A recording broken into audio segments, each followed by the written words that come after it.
दरअसल news 18 India Atiq Ahmad की हर पल की खबर आप तक पहुंचा रहा है। सीजेएम कोर्ट के अंदर अब सुनवाई शुरू हो चुकी है। ये बड़ी खबर आपको हम बता रहे हैं, वकील पहुंच चुके हैं, सुनवाई शुरू हो चुकी है और पुलिस को अब कोर्ट में ये बताना होगा कि कैसे अतीक अहमद और अशरफ अहमद, बेहद जरूरी है पुलिस के लिए कि वो उसकी कस्टडी में रहे और तभी जांच आगे बढ़ सकती है, क्योंकि एक भाई साबरमती जेल में बंद है, दूसरा भाई बरेली जेल में बंद है और इन दोनों ने उमेशपाल हत्याकांड को अंजाम दिया है। ये दोनों मुख्य आरोपी हैं। तो कैसे अब इन दोनों को पुलिस रिमांड में लेना चाहती है और पूछताछ के लिए इन दोनों का एक साथ पुलिस के पास होना बहुत जरूरी है। यही बात साबित करेगी पुलिस कोर्ट के अंदर, क्योंकि बार बार जो जांच एजेंसियां हैं वो दोनों कोर्ट तक जाए और वहां जाकर के इनसे पूछताछ की जाए, ये लगभग असंभव है। और ऐसे में उमेशपाल हत्याकांड का जो नतीजा है वो आना मुश्किल होगा, सच्चाई मुश्किल होगी और अगर इनसे पूछताछ नहीं होती है तो फिर ये शाइस्ता परवीन के लिए और मददगार साबित होगा, अतीक के बेटे के लिए और मददगार साबित होगा। और इसीलिए सीजेएम कोर्ट के अंदर अब सुनवाई शुरू हो चुकी है। वहां पर पुलिस की तरफ से तमाम दलीलें रखी जाएंगी।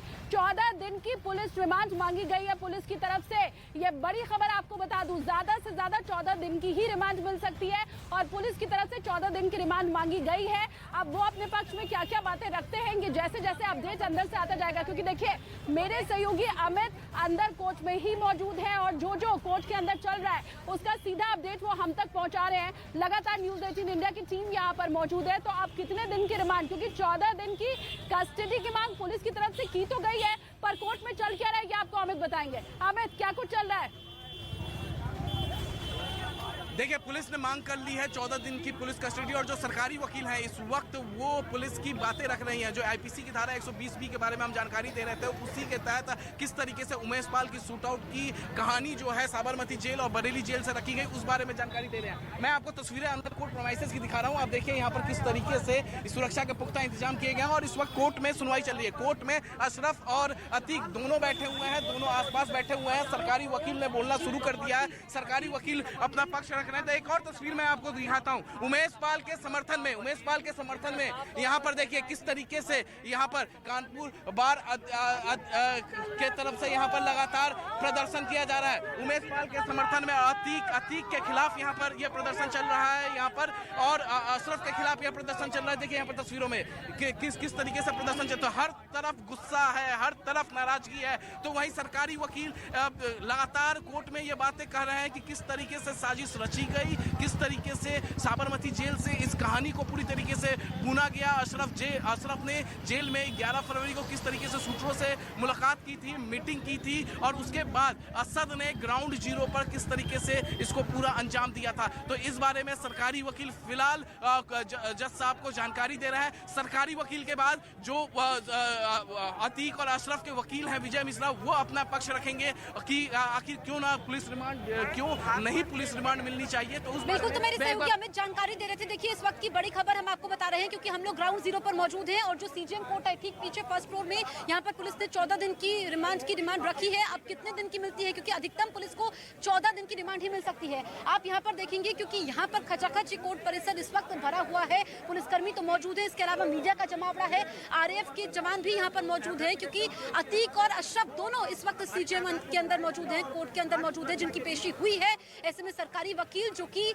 अपनी तरफ से कह रहे हैं कि 14 दिन की रिमांड मिले, अधिकतम 14 दिन की ही मिल सकती है, तो कितने दिन की मिलती है इसका इंतजार करना होगा।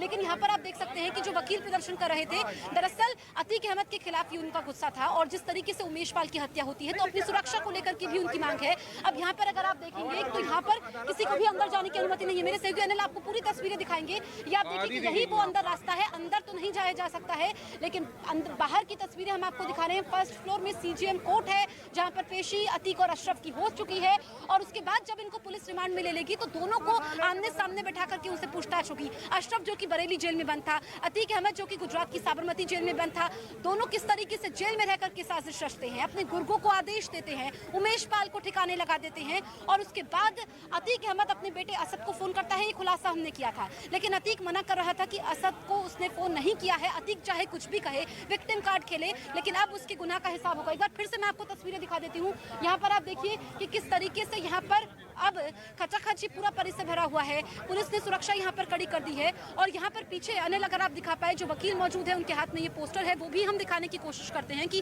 क्या पोस्टर है और क्या उनकी मांगे हैं। लेकिन यहाँ पर क्या आप लोग मांग कर रहे हैं, क्या मांग कर रहे हैं आप लोग? स्पेशली हम लोग एडवोकेट प्रोटेक्शन एक्ट के तहत जो है हम शासन से मांग करते हैं, न्यायपालिका से मांग करते हैं कि हम अधिवक्ताओं की सुरक्षा के लिए। ठीक है, अब अभी अतीक अहमद की पेशी हो रही है, इसको लेकर के आप क्या कहेंगे? उसके लिए हमें कोई जानकारी नहीं है।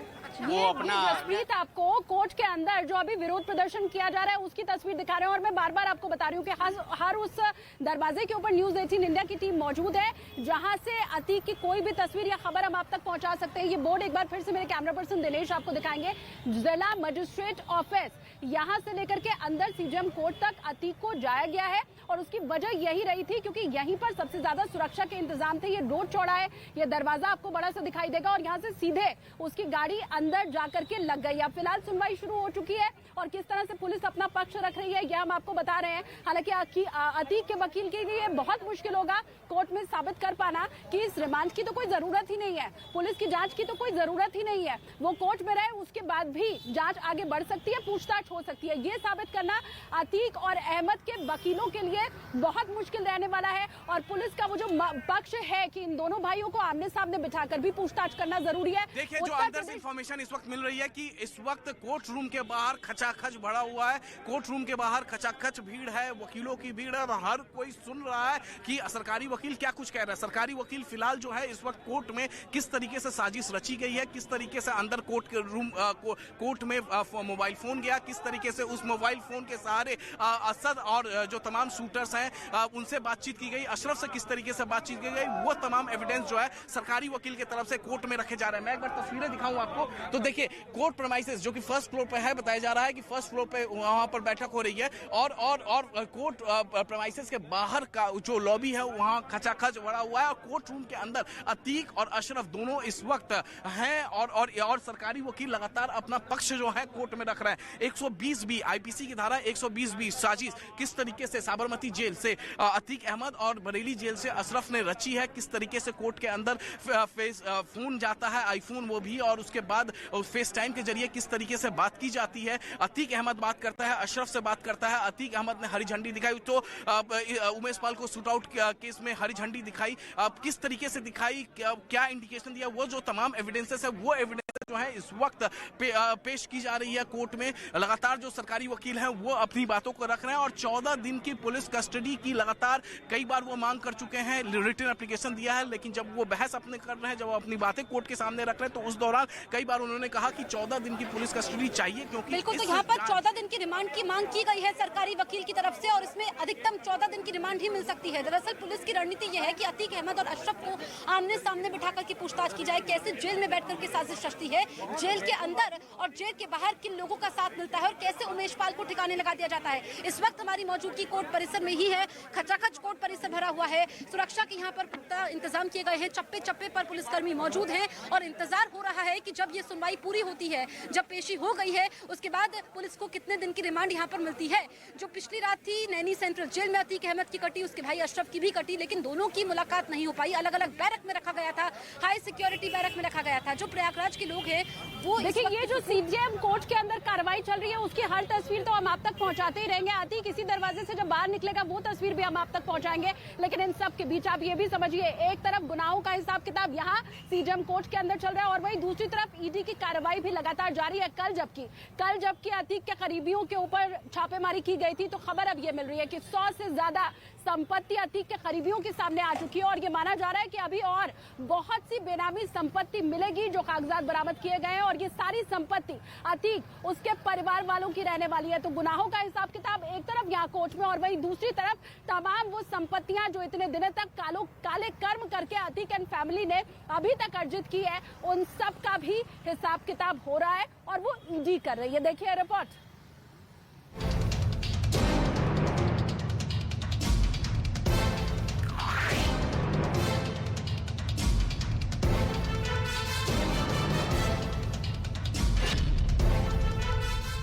योगी ने जो कहा वो किया। आज उनके सब सिट्टी पिट्टी गुम है, सबके सामने जान के नारे पड़े हुए हैं। माफिया को मिट्टी में मिला दिया।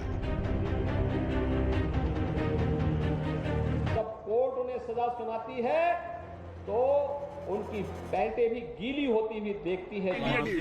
समाप्ति पहले ही हो चुकी थी। अब तो खाली रगड़ा जा रहा है।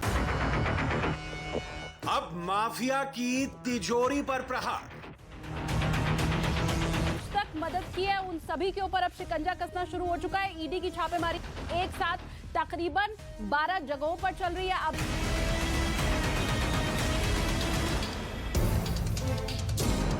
प्रयागराज में अतीक के साम्राज्य और उसके अवैध ठिकानों पर पहले ही बुलडोजर अपनी चढ़ाई कर चुका है और अब जो रही सही कसर अतीक के माफिया नेटवर्क की बची है उसे भी ध्वस्त करने के लिए ईडी का एक्शन शुरू हो गया है।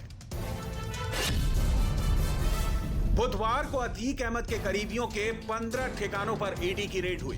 इस रेड में 75 लाख रुपए कैश बरामद किए गए। इसमें भारतीय और विदेशी मुद्रा शामिल है। इसके अलावा 200 बैंक खातों के दस्तावेज भी जब्त किए गए हैं। रेड में 50 फर्जी कंपनियों का भी पता चला।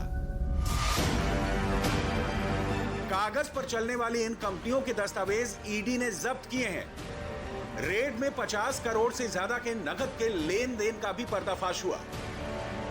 जिन लोगों के यहां ईडी की रेड हुई उनमें कई बिल्डर भी हैं जो अतीक के बेहद करीबी बताए जाते हैं। फैमिली के फेर में फंसते हुए दिखाई दे रहे हैं। तो माफियागिरी तो बहुत पहले ही खत्म हो चुकी थी। अब मुझे रगड़ा जा रहा है वो बात जो अतीक अहमद की तरफ से कल कैमरे में कही गई थी वो वाकई होती हुई भी दिखाई दे रही है। ये 1 और 2 बस बानगी भर है। अभी 12 ठिकानों पर छापेमारी चल रही है और आगे और क्या क्या एक्शन लिया जाएगा साथी भी अब साथ में नपेंगे। वो तमाम चीजें और तस्वीर अब एक एक करके स्पष्ट हो रही है। प्रयागराज में ये खान शौलत हनीफ का घर है जो अतीक का करीबी बताया जाता है। इसके घर ईडी की रेड हुई। प्रयागराज में सीताराम शुक्ला के घर भी ईडी की रेड हुई। सीताराम शुक्ला अतीक का अकाउंटेंट है।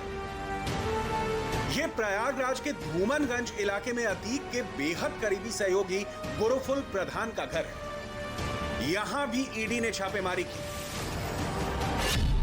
ये पूर्व विधायक आसिफ जाफरी के जीटीबी नगर इलाके में बना मकान है। यहां भी ईडी ने रेड की।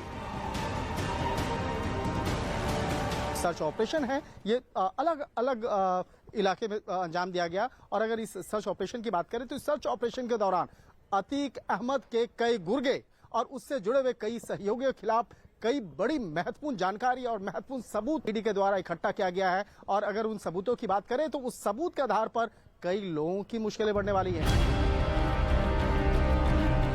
ईडी अफसरों के मुताबिक जिन फर्जी कंपनियों और बैंक खातों से जुड़े दस्तावेज रेड के दौरान मिले हैं उनका इस्तेमाल अतीक एंड कंपनी जबरन वसूली और जमीन हड़पने के अलावा दूसरे आपराधिक गतिविधियों के लिए करती थी।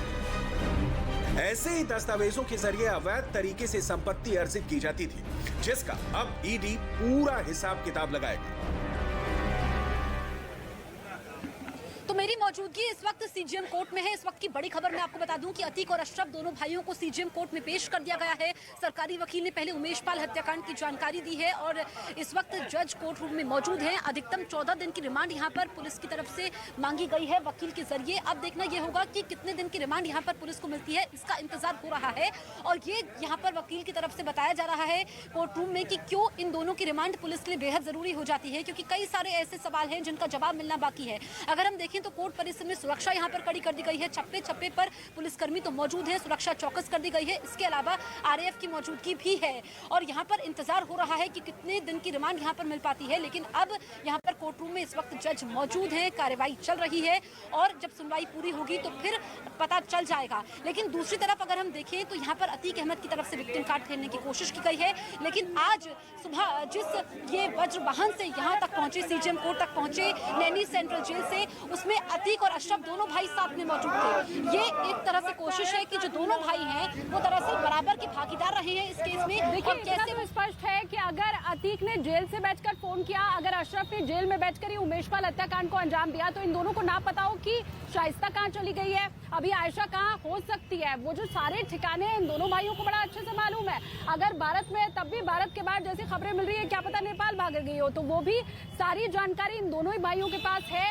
तो 14 दिन की रिमांड की मांग फिलहाल पुलिस की तरफ से तो कर दी गई है। अब कितने दिन की रिमांड मिलती है, जो सूत्र बता रहे हैं या जो नियम कायदे कानून है, एक बार में इतनी लंबी रिमांड कम ही मामलों में देखने को मिलती है। तो संभवतः 7 या फिर 10 दिन की रिमांड इन दोनों ही भाइयों की मिल सकती है। और फिर उसके बाद एक एक राज जो अतीक के दिल में दफन है, एक एक वो बात जो अशरफ ने जिस वक्त सीसीटीवी फुटेज सामने आया ना कि कैसे उसने कोर्ट में बैठ करके साजिश को अंजाम दिया था उमेशपाल हत्याकांड की, तो तब क्या क्या बात हुई थी, क्योंकि अगर वहां साजिश को अंजाम देने की बात हुई थी तो फिर भागने की बात भी जरूर हुई होगी। ये बात अशरफ भी जानता है, इसीलिए आज तक बहाना बना रहा था। और ये बात उत्तर प्रदेश पुलिस को भी पता है। सीसीटीवी फुटेज में सिर्फ ये बात सामने आई कि 3 घंटे तक मीटिंग चली, उसमें सारे गुर्गे बैठे हुए थे, उसमें गुड्डू मुस्लिम भी बैठा हुआ था, तो वो सीसीटीवी फुटेज तो सामने आ चुका है। लेकिन तुमने जब वो मीटिंग की थी तो उसमें बात की क्या थी, वो जो एस्केप प्लान था वो भी क्या वहीं पर बनाया गया था? अगर हत्याकांड को अंजाम वहां दिए जाने की बात की गई थी तो फिर प्रयागराज से अगला ठिकाना कहां भाग कर जाना है, ये भी उस मीटिंग में जरूर प्लान किया गया होगा।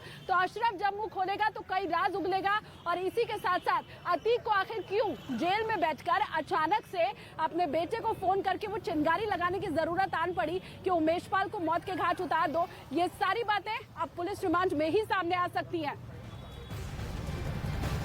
तो अतीक अहमद की कोर्ट में पेशी हो चुकी है, कुछ ही देर में फैसला आ सकता है। लेकिन दूसरी बार यूपी पुलिस की कस्टडी में आने के बाद अब अतीक अहमद की मुश्किल लगातार बढ़ रही है। अतीक अहमद के साथ ही साथ अतीक अहमद के करीबियों पर भी ईडी ने अब शिकंजा कसना शुरू कर दिया है। इस बीच आपको बता दें कि ईडी ने प्रयागराज में अतीक अहमद के करीबियों के 15 ठिकानों पर छापेमारी की है। छापेमारी की कार्रवाई में 75 लाख रुपए बरामद किए गए हैं। इसके साथ ही 75 लाख रुपए जब्त किए गए हैं भारतीय और विदेशी मुद्रा में। इसके अलावा ईडी की छापेमारी में 200 बैंक खातों से संबंधित दस्तावेज भी जब्त किए गए हैं। लेकिन ईडी ने जब ये कार्रवाई की है, छापेमारी की, तो कागजात भी बरामद किए हैं और इन कागजात से पता चला है कि 50 फर्जी कंपनियां भी इसके जरिए चलाई जा रही थी और इन कंपनियों के दस्तावेज ईडी ने अब जब्त कर लिए हैं। इसके अलावा अतीक अहमद के करीबियों और फर्मों के नाम पर, यानी जो फर्म्स वो चला रहा था, 100 से ज्यादा आपको बता दें कि संपत्तियों के दस्तावेज भी ईडी ने अपने कब्जे में ले लिए हैं। और ईडी को आशंका है कि ये संपत्तियां अतीक अहमद की बेनामी संपत्तियां हो सकती हैं। इसके साथ ही छापेमारी में ईडी के हाथ जो दस्तावेज लगे हैं उनमें सबसे अहम 50 करोड़ रुपए के लेन देन का है, जो कि कैश में की गई थी। और इसके अलावा ईडी को तमाम ऐसे दस्तावेज भी इस छापेमारी के दौरान मिले हैं जिनके आधार पर कहा जा सकता है कि अतीक अहमद और उसके करीबियों ने किसानों को डरा धमका करके बेहद कम पैसों पर उनकी संपत्तियां हड़प ली थी।